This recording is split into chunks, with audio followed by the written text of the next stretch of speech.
Di tempat pedanyangan, tempat mata air itu biasanya ya energinya bagus, energi alamnya. Nah kadang-kadang orang yang nggak ngerti itu dianggapnya itu energi-energi yang bagus tadi kan dianggapnya katanya itu apa makhluk halus ya. Ya memang ada energi di situ. Betul, Ya. memang saling makhluk-makhluk itu berinteraksi kok Ya, dengan tanaman, dengan alam ya Pak ya.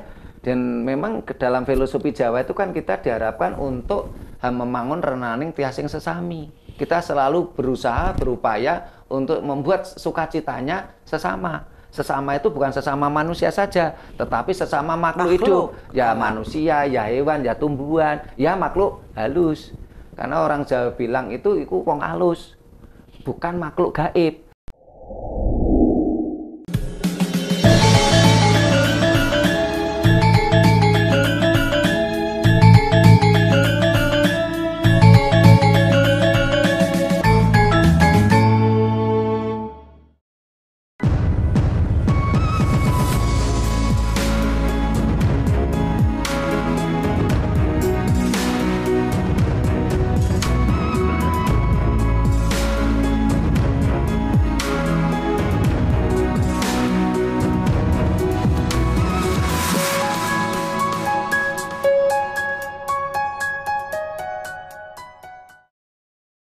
Ya, Rahayu pemirsa Dharma TV, dimanapun Anda berada, senang sekali saya Sapna Dewi bisa menjumpai Anda kembali tentunya dalam bahasan yang bersambung, yaitu di tata cara perkawinan adat Jawa bagian kedua. Baik, masih bersama dengan Pak Sutrimo, ahlinya belajar bersama. Oh, saya sama sekali lagi. Saya layak untuk disebutkan gak Jawa dah. Layak banget nih saya gitu kan. Saya belajar Pak, mungkin kalau nanti suatu saat saya mantu gitu kan, ada saya masih belum nih, masih jauh. Belum, nanti paling enggak saya agak-agak sedikit kemeru lah. Kemeru perkara adat Jawa, karena penting gitu loh. Siapa yang pengen bercerai sih Pak? Nggak ada deh pengalaman-pengalaman buruk itu jangan sampai terjadi deh. Nih Pak, tadi ada kita bahas tentang tadi nyantriknya udah ya, terus kemudian siraman ya Pak ya, siraman ngeri Pak. Nah ngeri, ngeri ini apa Pak? Jadi ketika sesudah siraman tadi itu kan menjelang mau pagi ya, siraman itu juga suatu tradisi ritual tersendiri, sebuah bentuk filosofi doa supaya tumuruning wahyu widodari. Di sini menggambarkan cerita bagaimana Widodari Nawang Wulan itu tumurun menyatu pada sang calon pengantin perempuan. Nah, gimana wataknya Pak Nawang Wulan? Nawang Wulan itu ya misalnya perempuan yang cantik, perempuan yang yang anggun, ya, yang merbawani, yang terhormat, itu bidadari. Jadi saya sebagai penggiat budaya Jawa sangat prihatin ketika kata bidadari ini dipinjam oleh ajaran Dayo untuk sesuatu yang berbau seksual. Katanya harus melayani misalnya ini kan saya sangat prihatin. 72, ini saya sangat prihatin karena bidadari itu bukan nilai-nilai seksual dan sensualnya yang muncul. Ya, gambaran perempuan yang cantik, yang anggun, ya, yang santun, yang sopan santun, yang yang halus, yang merbawani gitu loh, sehingga tidak mudah dilecehkan dengan penggambaran yang sensual dan seksual gitu loh. Bukan di situnya. Bukan ya? di situnya. Saya keberatan sebenarnya itu. Ya, kok dipakai mereka dengan misalnya disalahartikan gitu, salah gunakan ya. Ya, dan yang percaya mungkin juga yang sebangsa-bangsa itulah. Iya, iya. Yang sukanya ke situ, Pak. Baik, kita lebih halus di sini ya. Iya. Terus kemudian ngeri ini tadi ya, Pak. Oh, ngeri itu ngeri maksudnya, Pak? Iya. Apanya yang ngeri, Jadi Pak? setelah tadi siraman tadi, siraman tadi kan sebuah filosofi doa sumeturuning wahyu widodari Nawang Wulan. Karena tadi habis tarup toh, sehingga Joko Tarup tadi. Oh, Tarup itu Joko Tarup, Dewi Nawang Wulan. Dewi Nawang Wulan. Nah, setelah siraman kan terus dikerik. Nah, itu namanya paes ageng. Oh, dikerik buat ini? Iya, sehingga kalau manten Jawa itu sampai paling tidak berapa hari ya? 3 bulan kalau nggak salah, itu masih kelihatan. Karena keriannya tadi loh. Iya, saya soalnya enggak sih. Iya. Kasihan deh. Kasihan deh aku. Oke. Iya, Pak. Jadi dikerik tadi, mulai di... Apa tujuan dari upacara ngerik ini, Pak? Nah, upacara ngerik itu satu memang, oh ini sudah mulai dewasa. Oh, ada satu gradasi ini dari... Iya, dari remaja ke dewasa.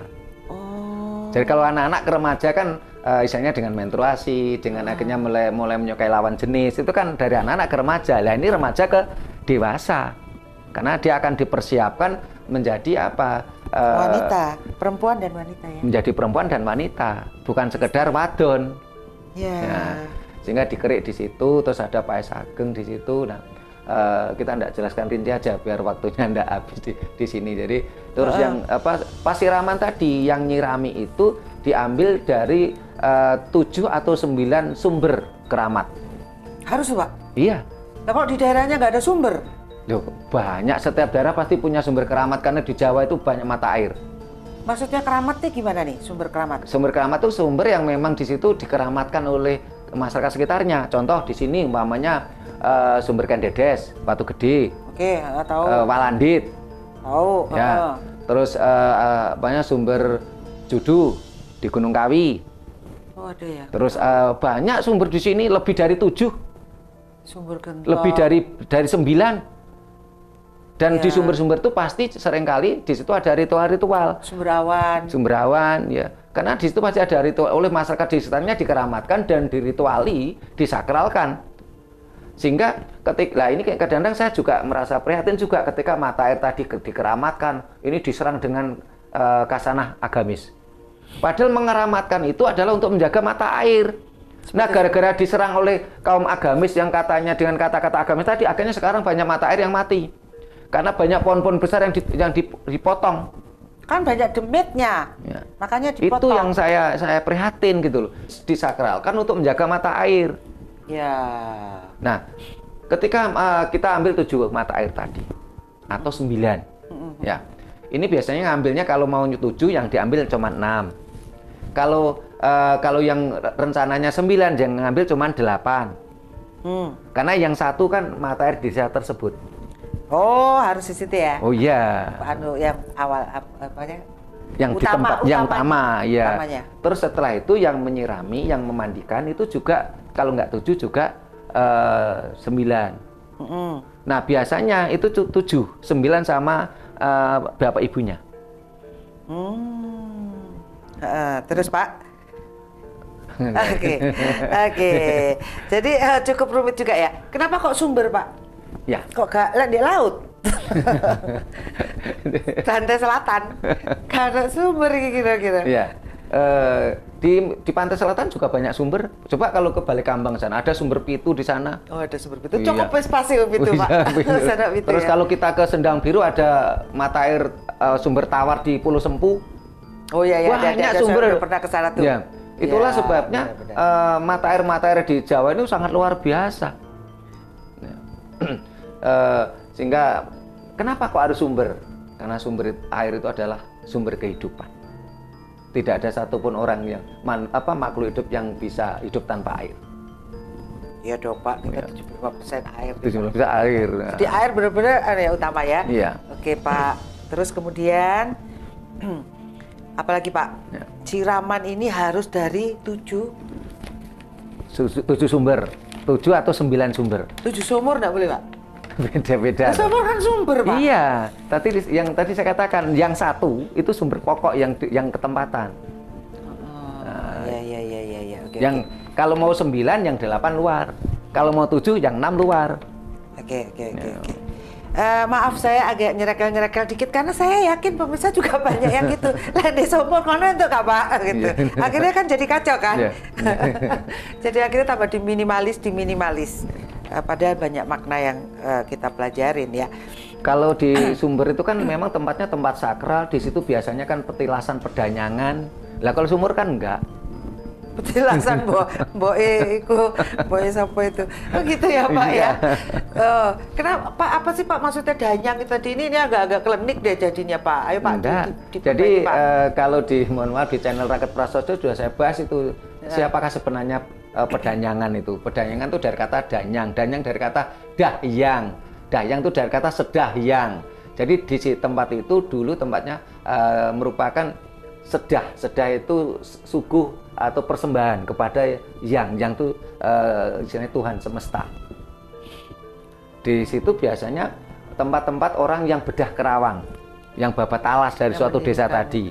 Nah, orang yang bedah kerawang itu biasanya kan orang yang dekat dengan Tuhan, dekat dengan alam semesta. Dia seringkali melakukan sedahyang. Akhirnya dilanjutkan oleh keturunannya. Disitulah tempat sedahyang. Dahyang lamanya jadi danyang. Oh, sekarang pokok danyang pasti sudah demit itu. Dan itu bukan itu menunjukkan tempat, bukan makhluk. Oh. Dahyang itu di situ tempat sedahyang, punden. Karena orang Jawa dulu itu tempat orang Jawa itu tidak punya rumah ibadah. Ya maksudnya. Orang Jawa tuh punyanya tempat ibadah. Oke. Tempat ibadah itu tuh dahyang, pedanyangan atau punden tadi. Ada pohon besar. Pohon besar di situ dan biasanya juga ada mata air di situ, airnya melimpah. Air melimpah otomatis apa? Makmur. Pertanian. Tidak ada makhluk yang nggak butuh air. Ya, air begitu sangat penting sehingga pohon yang besar-besar itu tidak ditebang ya, karena itu akarnya menyimpan air pemirsa. Pak Sutrimo, jadi itu tadi penjelasan tentang danyang yang kita anggapnya selama ini adalah makhluk. Ya. Ternyata sebuah tempat. Sebuah tempat. Tempat ibadahnya orang Jawa. Di mana di situ ada pohon besar. Ya. Karena ada pohon besar maka akan ada sumber mata air karena akarnya menyimpan air. Ya. Dan di situ dikeramatkan. Ya. Tidak boleh ada yang mengambil ikan di situ sebagai tolak ukur kejernihan air itu. Iya. Iya. Yang bermanfaat untuk pertanian. Iya. Itu nyambungnya ya. Nyambung. Jadi jangan sepotong-sepotong cara berpikirnya yang semuanya jadinya klinik, musrik. Itu yang kadang-kadang saya agak kurang pas, kurang serg ya Pak. Iya. Oke Pak. Jadi itu tadi kita bicara tentang siraman yang mengambil dari 7 mata air, sumber mata air. Mata air yang keramat tadi. Di tempat pedanyangan, tempat mata air itu biasanya ya energinya bagus, energi alamnya. Nah kadang-kadang orang yang nggak ngerti itu dianggapnya itu energi-energi yang bagus tadi kan dianggapnya katanya itu makhluk halus ya. Ya memang ada energi di situ. Betul. Ya. Memang saling makhluk-makhluk itu berinteraksi kok dengan tanaman, dengan alam ya Pak ya. Dan memang ke dalam filosofi Jawa itu kan kita diharapkan untuk membangun renaning tiasing sesami. Kita selalu berusaha, berupaya untuk membuat sukacitanya sesama. Sesama itu bukan sesama manusia saja, tetapi sesama makhluk hidup. Ya manusia, ya hewan, ya tumbuhan, ya makhluk halus.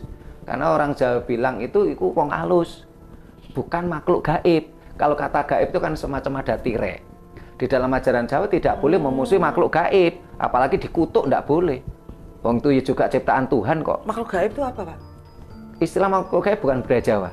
Kalau dalam budaya Jawa itu wong halus itu tadi loh. Oh halus ini ya? Iya. Ini kita kasar karena terbungkus badan kasar. Iya. Tapi keluar dari sini kita jadi wong halus halus juga. Lagi, iya. Oke. Nah. Baik. Oh iya. Wong halus ya. Iya Pak. Terus Pak, jadi orang Jawa ini benar-benar menyatu dengan alam karena merasa bahwa memang kita adalah bagian dari alam itu sendiri, saling menghargai gitu ya. Iya, memang di dalam filosofi Jawa, dalam ajaran Jawa itu kan manusia itu merupakan jagat cilik atau mikrokosmos dan bagian dari makrokosmos. Kita adalah suatu penyatuan. Bahkan konsep konsep koneksivitas manusia dengan Sang Maha Pencipta di dalam budaya Jawa itu bukan menyembah, tapi manembah. Apa tuh Pak bedanya? Kalau menyembah itu kan ada yang disembah, ada yang menyembah. Yang menyembah di bawah, yang disembah di atas. Kalau manembah itu adalah bagian. Dan perbedaannya di situ gitu loh. Ya. Kalau di ajaran Jawa itu menembah itu bersinergi. Oke. Manunggaling kalau Gusti. Terpisah sebenarnya. Iya. Jadi bukan koneksivitasnya atas bawah. Ya. Ya sehingga Betul Pak, betul Pak. Jadi konsep dari aku dan dia itu ya memang keterbatasan dari pemahaman sih sebenarnya kalau Iya, menurut iya. saya. Tapi pada dasarnya memang kita tidak pernah terpisahkan dari jagat besar, kan bagian Iya, dari bagian. dari itu. Sehingga kalau di dalam budaya Jawa tidak ada konsep manusia itu merupakan raja alam semesta, tidak ada. Kita adalah bagian yang harus bersinergi gitu loh. Ya. Ya, sehingga berbagai upacara Jawa rata-rata mesti unsurnya harmonisasi alam, termasuk ini tadi siraman tadi. Nah, setelah siraman tadi dikerik tadi dengan paes ageng, terus memakai pakaian-pakaian pengantin ya, baju pengantin ya. Nah, baju pengantin dalam tradisi Jawa juga tidak boleh pinjam, tadi saya katakan. Terutama baju yang untuk panggih. Ya, karena ini terkait dengan, sebenarnya kalau katakan biaya nggak mahal juga kok. Jadi baju pengantin Jawa yang untuk panggih ya khususnya. Kalau umpamanya nanti setelah di pelaminan ganti baju basahan, itu kan tinggal dimodif aja. Baju pengantin untuk panggih nggak mahal, jadi misalnya ya tergantung kantongnya lah. Jadi jangan bilang oh mahal, tidak. Saya 2 kali mau punya menantu ya, dan anak saya laki-laki, calon mantu saya ini saya belikan baju pengantin, karena ya namanya mantu nanti kan jadi anak saya. Dan pengalaman saya membelikan baju pengantin untuk anak saya, untuk menantu saya nggak mahal kok. Mahal nggak ada, relatif Pak. Taruhlah untuk ekonomi yang menengah ke bawah itu nggak mahal kok. Batiknya batik tulis bukan? Nah, ya itu tadi. Nah, ya, karena di sana kalau kita mau belanja baju pengantin itu kan tergantung, tadi saya katakan tergantung kantong toh. Oke. Dan ketika bicara batik, di Jawa itu kan ada sekarang saat ini kan ada 4 batik. Paling murah itu kan batik printing. Terus nomor 2 batik cap. Nomor 3 itu batik semi. Cap tulis. Ada cap, ada tulis. Ya, semi lah ya. Ya semi. Terus yang mahal batik tulis. Oke. Tapi simbol-simbol di situ sudah ada semuanya ya. Ya. Tinggal milih yang mana nih, terserah. Kemampuan aja ya. Iya, kemampuan kantongnya. Terus terus umpamanya di situ nanti juga beberapa baju yang harus sinjangnya atau kainnya mau yang Wahyu Tumurun atau junjung Truntum. Derajat. Junjung derajat. Junjung derajat. Ini kalau nggak salah ada sekitar 7 macam sebenarnya. Kalau nanti biasanya pas siraman itu dipakai itu 7 macam jenis motif batik tadi. Oh, pas siraman. Oh ya, ada ganti-ganti ya? Iya, kan ganti-ganti. Iya, betul. Entah itu siraman waktu manten, entah itu siraman waktu mitoni. Nyucu bulani. 7 bulani. Iya, kan dipakai itu 7 motif batik.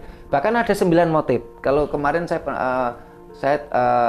di rumah punya itu motif batik ya, 7 atau 9 saya punya. Dan harganya nggak mahal kok. Batik printing itu pergi ke yang harga 50 ribuan aja ada kok. Kan nggak mahal. Nggak mahal. Apa aja Pak? Saya nggak hafal ya. Ada Junjung Derajat, ada Wahyu Tumurun, Sidomukti, Sidoluhur, Sidomulyo, Truntum tadi. Truntum. Yang nggak boleh itu parang, nggak boleh. Oh, karena perang ya? Parang itu biasanya raja yang pakai. Dia perengan itu, kalau nggak salah. Iya. Iya. Itu dari mana Pak? Itu Mataram kuno nih, Mataram baru nih. Ya, ini mulai zaman Mataram itu misalnya melanjutkan dari Majapahit. Raja-raja Mataram dan raja-raja Solo Jogja itu mengakui mereka adalah melanjutkan dari Majapahit, dan itu mulai Majapahit ada. Karena ketika bicara tentang kain ya, ini leluhur kita punya pengalaman tentang pemintal benang itu jauh sebelum Masehi. Sudah punya gitu loh. Jadi nggak mudah gitu kayak di patungnya itu? Enggak. Kalau umpamanya patung Ken Dedes yang itu mudah menunjukkan payudara, ini kan karena disimbolkan Ken Dedes ini adalah ibu dari raja-raja Nusantara. Dan ini pada zaman dahulu itu hal biasa. Payudara adalah simbol ya, juga simbol yang. Ya, karena itu simbol kemakmuran. Dia simbol kemakmuran, dan itu adalah simbol kehidupan. Nah, perkara saat ini orang menganggap itu porno, itu kan otak mesumnya mereka. Sendiri ya. Leluhur kita, bangsa kita dengan memakai hanya kemben ya, kutu baru, ini tidak ada tuh pelecehan seksual tuh tidak ada loh. Semua kan tergantung otak kita mesum atau tidak gitu loh. Betul. Karena payudara itu kan sumber kemakmuran, sumber kehidupan gitu loh. Ya betul. Semua orang, semua bayi, semua dari kita pernah menikmati itu. Ya. Selalu tertarik dengan itu sudah sangat alami dan alami banget. Dan kalau itu menjadi objek seksual itu kan otaknya yang mesum gitu loh. Kalau otaknya nggak mesum ya itu bukan objek seksual. Ya, aduh banyak sekali nih pemikiran-pemikiran yang mesti diluruskan ini. Apakah mau lurus atau tidak terserah deh ya Pak, Bapak Ibu. Oke, kemudian, loh ini tadi sebelum panggil ada ijab Pak. Nah ijab itu kan Islam. Oh. Jadi Jawa tidak mengenal ijab. Kalau di Kristen kan pemberkatan gereja. Kalau di Kristen. Oke. Kalau di Islam kan akad nikah atau itu ijab. Bisa di masjid kalau di Islam itu iya. di tempat-tempat ibadah ya biasanya mereka. Dan itu ya? bukan budaya Jawa, sehingga saya nggak mau bahas ijab. Oke, baik. Kalau Karena, di budaya Jawa tadi di tempat dipanggih kita di temokni tadi itu merupakan suatu perkawinan. Di rumah aja ya? Di rumah, iya. Di rumah aja gitu. si pengantin perempuan. Oke, baik. Tadi ada. Nah ini sekarang kita bahas tentang rangkaian prosesi dong Pak. Ada serah-serahan, sanggan, lempar-lemparan siri, mencuci kaki dan memecah telur, pengantin bergandengan menuju pelamin, kacar kucur, dahar walimah atau makan bersama, dan terakhir sungkeman kepada orang tua. Ini lumayan nih. Jadi panggih tadi itu tadi kan calon pengantin pria kan sudah di pondok tadi ya. Sehingga sangatnya harus tepat ya, tepat waktu, nggak boleh meleset, tidak boleh molor. Nah, setelah itu ini biasanya kan pakai musik ya. Musiknya itu kebugiru. Oh, gamelan lagi. Gamelan. Kalau dulu kan gamelan hidup ya, sekarang pakai kaset ya. Kayaknya di kelurahan-kelurahan ada tuh gamelan hidup. Kalau pada zaman dahulu itu setiap dusun pasti punya gamelan. Dan ini masih dilanjutkan di Bali. Hampir setiap banjar pasti punya gamelan. Oh iya benar-benar di Bali ada ya Pak ya. Iya. Oke, bagaimana dengan di Jawa? Dulu punya setiap dusun, bukan desa ya. Dusun itu punya. Jadi calon pengantin pria kan sudah di pondokan tadi supaya sangatnya harus tepat, tidak boleh molor karena Jawa itu disiplin. Nah setelah itu mungle gending kebugiru. Nah kebugiru ini maksudnya kebugiru itu kan kebu digiring. Oh gitu. Jadi kebugiru tidak untuk panggih. Salah kalau salah kaprah kalau di pengantin dengan tradisi Jawa kok kebugiru untuk panggih itu salah kaprah. Jadi sebelumnya berarti? Sebelumnya. Pada waktu pria datang ke tempatnya perempuan? Ya itu baru datang tadi beserta dengan rombongannya. Nah, setelah itu kan ada serah-serahan. Jadi jangan dipanggilkan dulu sebelum dipasrah nih. Iya, ibaratnya gini. Serah-serahan itu dipasrah. Dipasrah nih, serah tinampi manten. Oke, iya Pak. Sehingga sangat lucu. Lah wong dipasrah nih gurung kok wis dipanggihke. Ibaratnya panganan nurung dimanggake kok wis dipangan. Tamune ngono lho. Nggak boleh. Iya, benar. Jadi harus serah tinampi manten dulu. Di depan blok KTP. Oh, di depannya blok KTP. Ya, di belakang, di depannya tarup tadi. Di depan ya? Iya. Jadi ini perempuan, laki-laki datang, perempuannya juga datang juga? Belum. Oh ini cuma orang tua aja menerima atau keluarga? Wakilnya. Oke, baik. Serah-serahan. Serah tinampi. Jadi setelah serah tinampi, baru akhirnya panggih. Baru ini gendengnya ganti, mongang utawa kodok ngorek. Kodok ngorek, kok gitu sih Pak, kodok ngorek? Iya, kodok ngorek itu kan kodok mau kawin gitu loh. Karena filosofi Jawa itu kan memang harus harmonisasi dengan semesta gitu. Alam. Pasti. Iya. Oke Pak. gending mongang utawi gending kodok ngorek. Nah ini baru pengantin perempuan keluar. Jadi yang diserahkan itu wong lanange apa ya? Iya. Wong lanange sing diserahkan nang wedok, Pak? Iya. Bukan wong wedok sing diserahkan nang lanang? Bukan. Oh gitu ya? Diserahkan untuk dipanggihke. Oke. Kalau belum diserahne ya aja dipanggihke wong durung dipasrahne kok. Oke. Baik. Ini tata keramanya kan seperti itu. Ya, nah, setelah itu baru dipanggilke sing manggilke sesepuh tadi. Nah, sesepuh tadi biasanya dengan apa midak wiji sejati. Telur. Oh, di situ ya kejadiannya ya. Oh, oke. Saya juga masih di situ juga ada cok bakalnya, terus ada pasangan untuk panggil tadi. Pasangan itu napa niku pasangane sapi itu. Apa? Yang buat meluku itu. Iya. Nah saat ini saya lihat jarang itu sudah pakai itu, kadang-kadang panggilnya itu enggak ada pasangan. Buat apa itu Pak maknanya Pak? Nah ini kan memasangkan kedua manusia, perempuan dan laki-laki. Yang nginjek telur itu loh Pak, yang nginjek telur itu di situ tuh sebelum itu ya? Iya. Cekrek, kayaknya feodal banget gitu Pak. Enggak Pak, coba dijelasin Pak. Ini ada yang ngomongin feodal tuh gitu, penjajahan gitu. Di situ kan ada cok bakal, ada biji-bijian, terus ada wiji sejati. Sehingga calon pengantin pria itu kan midak wiji sejati, telur tadi. Oke. Karena ini memang akan tumuruning wiji sejati. Ini bentuk doa.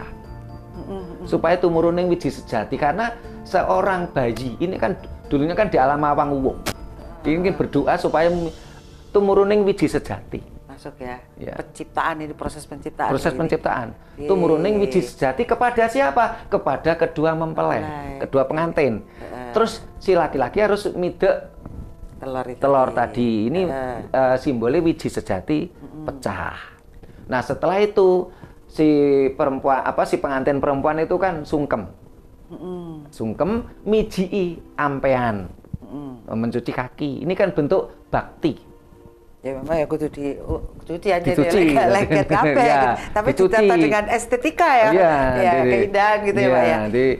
Di sama pengantin perempuan. Jadi sungkem dulu, setelah sungkem tuh mijii. Nah, setelah mijii, setelah itu pengantin pria ini mengangkat pengantin perempuan dari sungkem tadi atau dari mijii tadi. Karena di dalam budaya Jawa, perempuan itu bukan budak kita, bukan bawaan kita, bukan pembantu kita, ya, bukan istilahnya anak buah kita. Katanya diciptakan dari tulang rusuknya pria, Pak. Nah, itu. Benar nggak tuh? Jadi sehingga si calon pengantin pria ini kan mengangkat, biasanya setelah perempuan, nah ketika diangkat tadi perempuan sungkem lagi terus diangkat sejajar. Wah itu pecah nangis tuh. Kehormatan. Nangis itu Pak. Iya. Kalau sakral tuh tanpa terasa kedua mempelai menangis, orang tuanya menangis. Saking ini gak ngerti rek lah upacara itu gak ngerti.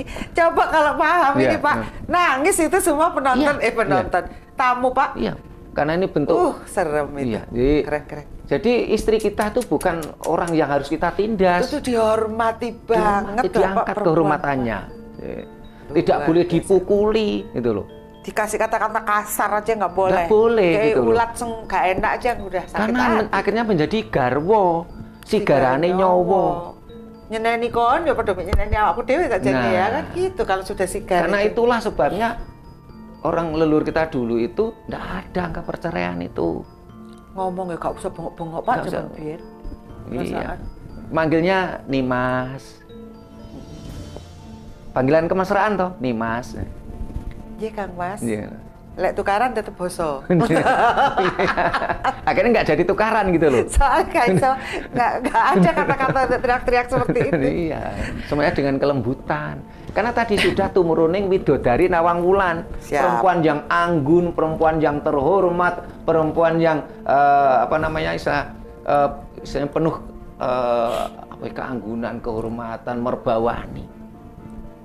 Ya. Tidak harus istilahnya tidak diinjak, tidak boleh dipukul walaupun salah pun. Jadi si perempuan tadi ngabekti Calon pengantin perempuan kan ngabekti, terus mijii. Tapi pengantin laki-laki pun juga tidak boleh menekan, malah diangkat, dihormati, diangkat derajatnya, kehormatannya. Nah, keren Pak. Semoga kita seperti itu Pak. Iya. Nah, terus Pak. Nah setelah itu, setelah upacara midek wiji sejati, ini kan muteri pasangan. Siapa yang muteri? Ya pengantinnya tadi. Pasangannya siapa yang dipasang? Pasangan yang di situ kan untuk panggilan pasangan, pasangan kerbau atau sapi yang untuk meluku tadi loh. Iya. Iya apa Pak. bahasa Jawanya itu? Saya punya kok. Iya. Di rumah.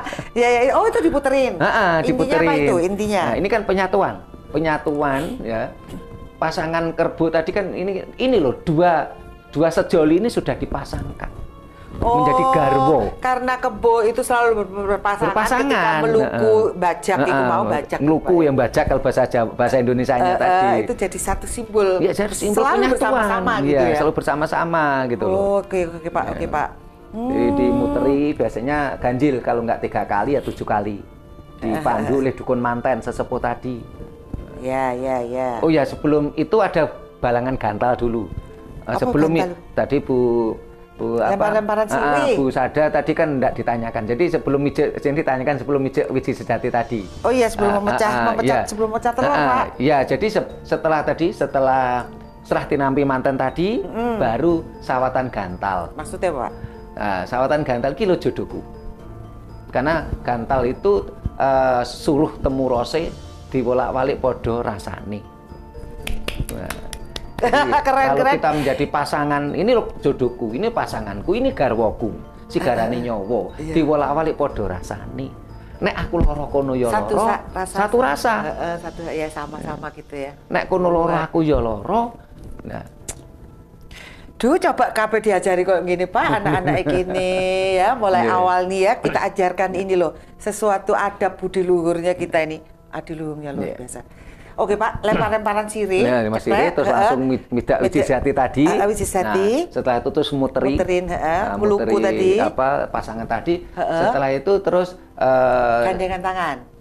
Gandengan tangan dipakai sindur. Oh, ini ya, selendang ini ya, selendang gitu. Sindur. Sindur yang dipandu oleh sesepuh ya, dukun manten tadi. Yang depan itu adalah bapaknya pengantin putri, yang belakang tuh ibunya. Pengantin putri. Bapak ibunya yang pengantin laki kemana Pak? Kan belum datang. Ceritanya dulu skenario nih. Siap. Tapi ada juga yang suatu daerah itu yang di depan tadi sindur kebayang tadi itu sesepuh, yang belakangnya itu bapak ibu. Dua-duanya dari belakang. Ya. Maksudnya apa? Sesepuh tadi menunjukkan jalan. Oke. Karena kedua mempelai ini kan baru dia mengarungi samudra kehidupan. Ini loh dituntun dalam mengarungi kehidupan itu seperti ini. Nah, orang tua itu mendorong dari belakang. Mensupport dari belakang. Memberikan mensupport, mendorong, memberikan semangat ya. Pasti ada itu. Diberi tuntunan dari depan tadi. Nah, setelah itu duduk di pelaminan, di kuadi. Akhirnya didudukkan di situ, terus ada sungkeman. Oke, didudukkan dulu apa sungkeman dulu? Ada daerah yang dudukkan dulu, misalnya setelah tadi mengarungi perjalanan, mengarungi kehidupan, kelulunggu. Nah, ada juga yang sungkeman dulu. Ini maknanya hampir sama. Jadi setelah sungkeman juga didudukkan. Ya, baru nunggu. Dilungguhkan. Ya. Ini supaya apa? Orang Jawa itu kudu ngerti lunggui, kudu duwe adek-adek. Sehingga dalam mengarungi kehidupan yang baru tadi dituntun sesepuh, didorong orang tua supaya ngerti adek-adek, duwe lungguh. Nah, nek wis duwe lungguh, ngerti lungguhe, duwe adek-adek, otomatis kan ya dia sungkeman. Atau dibalik sungkeman dulu boleh. Sungkeman kepada biasanya kalau yang banyak itu sungkemannya belakangan. Ini tadi kan kalau orang tuanya kan belum datang nih, orang laki-laki kan, berarti terus sungkeman ya? Belum. Kok ada kacar kucur ini apa Pak? Nah, kacar kucur itu tompo koyo. Jadi si pengantin pria ini udah pengantin, ini bukan calon lagi. Ini kan biasanya memberikan apa tompo koyo kacar kucur itu. Jadi sahnya sebuah perkawinan itu tadi yang dengan tadi panggih tadi. Yang panggih yang di depannya iya, black ya di apa di bawahnya blek KTP tadi itu bawahnya iya. Oh, dengan panggih. Jawa tidak mengenal perempuan dibeli. Iya, karena iya, Jawa iya. tuh sangat dihormati, perempuan dihormati banget nih, tidak dibeli gitu loh. Iya, Jawa tidak mengenal mas kawin, tidak dibeli perempuan itu. Gak mas kawin tapi ya Ya. untuk ono oma, mobil, rojo koyo. Cepak. Ya, kan biasanya tadi kan sebelum panggih biasanya kan rombongan keluarga laki-laki kan bawa biasa apa istilahnya itu serasan membawa sanggan, wah itu macam-macam itu isinya. Nilainya barangkali mohon maaf lebih dari 1 juta malahan. Iya.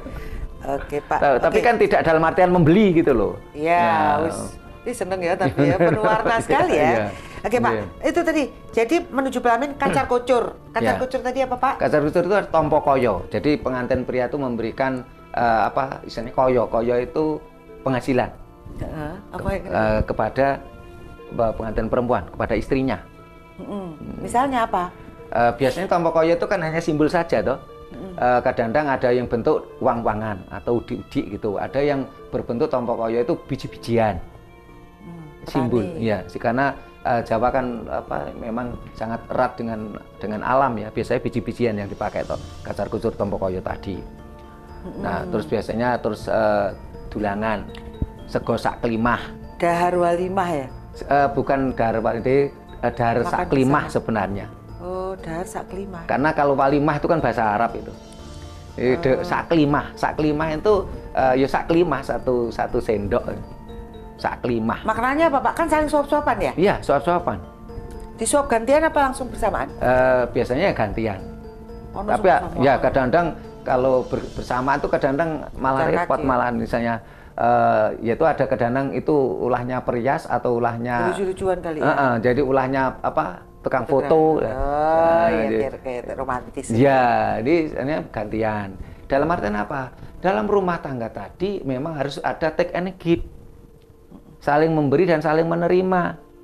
Karena garwo, sigarane nyowo.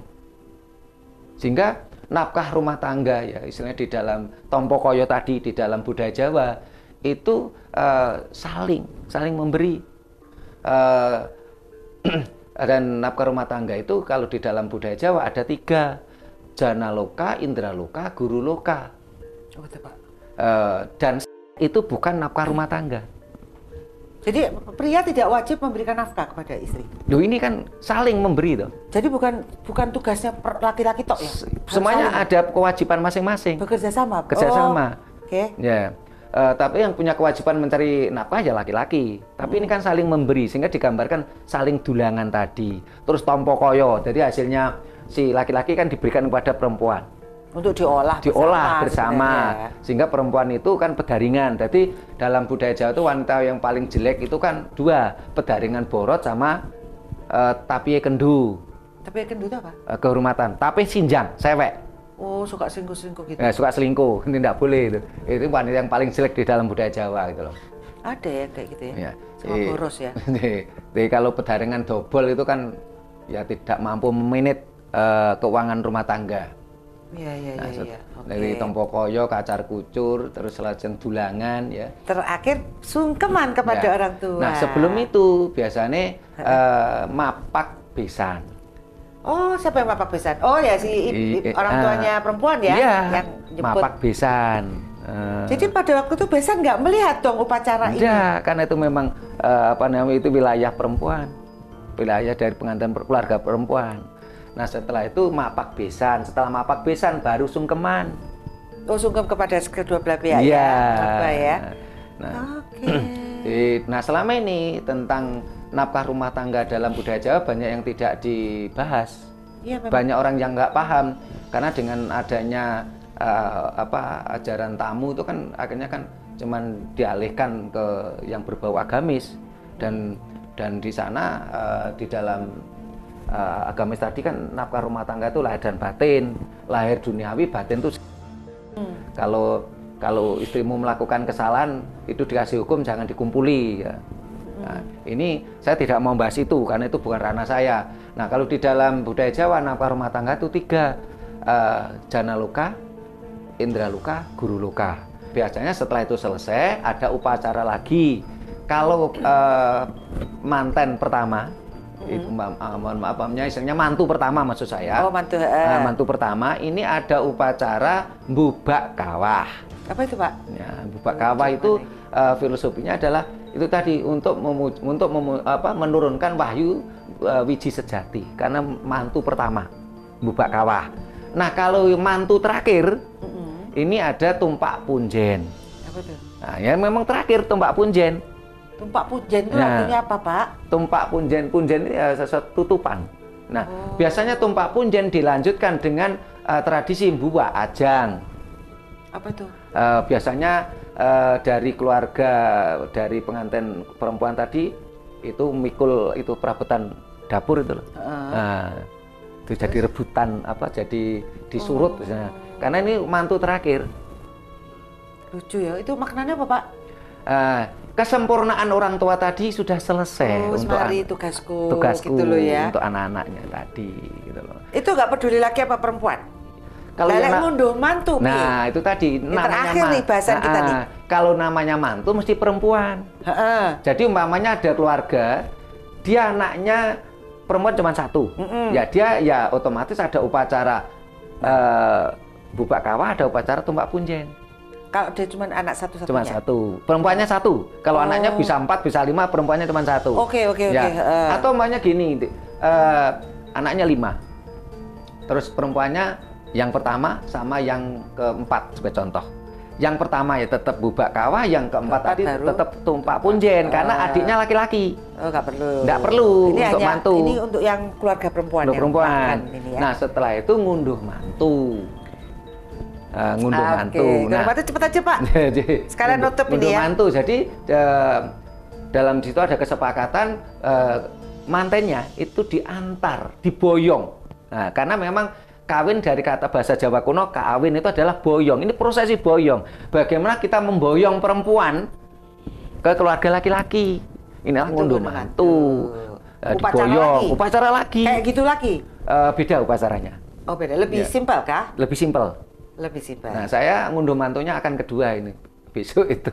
Karena anak perempuan semua ya, Pak? Anak laki-laki kan saya ngunduh mantu. Oh, Pak, yang pertama yang ngunduh mantu, yang kedua juga ngunduh mantu. Semuanya laki-laki? Laki-laki. Oh, ngunduh mantu semuanya? Ngunduh mantu semua. Enak ngunduh mantu apa mantu? Ya sama aja. Oke, Pak. Kasih kesimpulan nih, Pak, di kita nih, tata cara perkawinan adat Jawa, Pak. Ya. 1 menit, Pak. 1 menit. Jadi di dalam budaya Jawa, laki-laki dan perempuan itu saling menghormati, saling menghargai, tidak ada penindasan, tidak ada istilahnya penindasan, tidak ada perbudakan, tidak ada merendahkan perempuan, tidak, mereka saling menghormati ya. Dan juga perlu diingat di dalam budaya Jawa, perkawinan tujuan utamanya bukan, dan nafkah perkawinan itu adalah jana loka, nanti dibahas minggu depan lagi. Jana loka, indra loka, guru loka, dan itu bukan nafkah perkawinan. Oke. Ini itu ditutup itu dengan penasaran aja tadi ya, Pak ya. Baik, itu ya Pak. Pak Sutrimo, terima kasih banyak atas pencerahannya pada hari ini. Sama-sama, kita belajar bareng. Iya, seru. Baik, pemirsa Dewa TV, tentunya menarik sekali untuk kembali kepada adab adat ya dari orang Jawa yang begitu detail. Jangan ngomong rumit, nanti jadinya pusing gitu. Begitu detail karena penuh dengan makna, pesan, doa, harapan ya, demi keberlangsungan suatu kehidupan. Nah, ini orang Jawa tuh sangat menghargai kehidupan ini. Dan budaya kita sangat indah karena kita memang lahir di suatu tanah yang memang indah, Pak ya. Surga lengkap gitu. Jadi begitu berwarna-warni di upacara-upacara kita, patut kita hargai, dan memang begitulah gitu. Dan itu sebenarnya bisa, ritual-ritual ini bisa meningkatkan perekonomian juga rakyat, masyarakat ya, dengan segala macam atributnya. Itu sangat membuat perputaran kehidupan tetap berlangsung. Baik, Misa Dharma TV, terima kasih atas perhatian Anda. Saya Satna Dewi, peserta Kru Dharma TV mengucapkan banyak terima kasih dan mohon maaf jika ada salah kata. Rahayu. Rahayu.